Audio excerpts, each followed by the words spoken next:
ಆಮೇಲೆ ಎಲ್ಲೋ ಮಾತನ್ನ ಎಲ್ಲೋ ಕಟ್ ಮಾಡಿ ದಯವಿಟ್ಟು ಕಟ್ ಕಾಪಿ ಕೆಲ್ಸಗಳು ಬೇಡ. ಕಟ್ ಕಾಪಿನಲ್ಲಿ ಯಾರು ಉದ್ದಾರ ಆಗಿಲ್ಲ.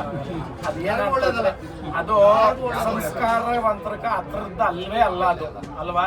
ನಾನು ನಾರಾಯಣ ಸಾಮಾನ್ಯ ಎಲ್ಲ ಅವತ್ತು ಮಾತಾಡ್ಕೊಂಡ್ರಿ ಪೈಲ್ವಾನ್ ಅಪ್ಪನವ್ರದ್ದು ಒಂದು ಸ್ಮಾರಕ ಇಕ್ಬೇಕು ಅಂತ. ನಾನು ಇವತ್ತು ಈ ಅಣ್ಣ ಹತ್ರ ಒಂದೇ ಕೇಳ್ಕೊಳೋದು, ನಮ್ಗೆ ಸ್ವಲ್ಪ ಜಾಗ ಕೊಟ್ರೆ ಆ ಅಪ್ಪನೊಂದು ಪುತ್ಥಳಿ ಇಕ್ಕಕ ಮುಂದೆ ಏನಂದ್ರೆ ಉದ್ದೇಶ ಒಂದೇ 3 ಲಕ್ಷಕ್ಕೆ ದನ ಮಾರಿ ದನಕ್ಕ ಶೋಕಿ ಮಾಡೋದು ಪೌಡರ್ ಕಳ್ಸ್ಕೊಟ್ಟಿದ್ದು ಪೈಲ್ವಾನ್ ಅಪ್ಪನೇ. ಹೆಮ್ಮೆಯಿಂದ ಹೇಳ್ಬೋದು. ಒಳ್ಳೇದು, ಸಂತೋಷ. ಇವಾಗ ಅಪ್ಪನ ಇರ್ಲಿ ಅವ್ರದ್ದು ಇರ್ಲಿ, ಅದು ಇನಾಗ್ರೇಷನ್ ದಿನ ಒಂದು 10 ಜೊತೆ ಎತ್ತಕೊಂಡ್ ಮೆರವಣಿಗೆ ಮಾಡ್ತೀನಿ.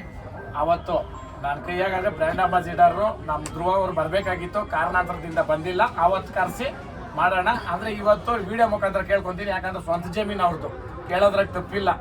ರೋಡ್ ಸೈಡ್ಗೆ ಕೊಟ್ಟರೆ ಒಂದು ಪುತ್ಥಳಿ ಮಾಡೋದಕ್ಕೆ ನಿಮ್ಮ ತಂದೆಯವ್ರದ್ದು ಸೇರಿ ಆಯಪ್ಪಂದು ಒಂದು ಮಾಡಿಸ್ಬಿಟ್ರೆ, ಯಾಕಂತಂದ್ರೆ ಘಾಟಿ ಜಾತ್ರೆ ಗಂಡು ಜಾತ್ರೆ ಅನ್ಸ್ಕೊಳ್ಬೇಕಂದ್ರೆ ಪೈಲ್ವಾನ್ ಅಪ್ಪಂದು ಎಲ್ಲರೂ ಕೇಳ್ರಿ. ದನ ಕಟ್ಟೋರ್ನ, ಶೋಕಿ ದನ ಕಟ್ಟೋರ್ನ, ಇಲ್ಲಿ ಏನೋ ತಾರತಮ್ಯ ಅನ್ನೋದೇನಿಲ್ಲ. ಇವತ್ತು ಪೈಲ್ವಾನ್ ಅಪ್ಪನ ಚಪ್ರ ಅಂತಾನೆ ಐತೆ.